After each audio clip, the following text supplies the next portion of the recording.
বন্ধন যেমন রক্তের প্রিয় দাবি, তদ্রুপ ভালোবাসা আজকে একযোগে পা দিয়েছে আমাদের যমুনা, বাংলাদেশের যমুনা, সাধারণ মানুষের যারা কথা বলছে সেই যমুনা।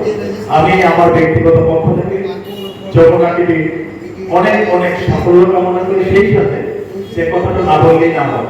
আজকে যমুনা টিভি যেভাবে তিন করে প্রতিটা মানুষের হৃদয় জয় করে নিয়েছে, তদ্রুপ নেত্রকোনা আমার এখানে যারা উপস্থিত সম্মানিত সাংবাদিক বৃন্দ সকলে অত্যন্ত ভালো এবং মেধাবী। তার মধ্যে কামাল ভাইকে প্রশংসা না করলেই না হয়, উনি অত্যন্ত পরিশ্রম করেন, পরিশ্রমের জন্য মানুষ চেষ্টা করেন নেত্রকোনাকে তুলে ধরার জন্য যমুনার মাধ্যমে বাংলাদেশের মানুষের কাছে।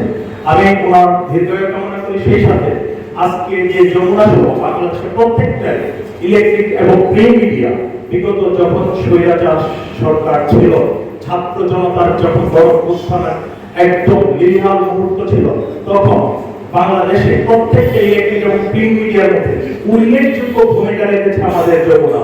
আমি যমুনা নদীর বহমান যেভাবে চলবে আমি বিশ্বাস করি বাংলাদেশের যমুনা প্রত্যেকটা মানুষের হৃদয় জয় করে বহু দূর পর্যন্ত যাবে, সেটাই থাকবে আমার প্রত্যাশা। যমুনার দীর্ঘায়ু কামনা করি, এই অর্থে যেন যমুনা প্রত্যেকটা মানুষের হৃদয় জয় করতে পারে। ধন্যবাদ সকলকে।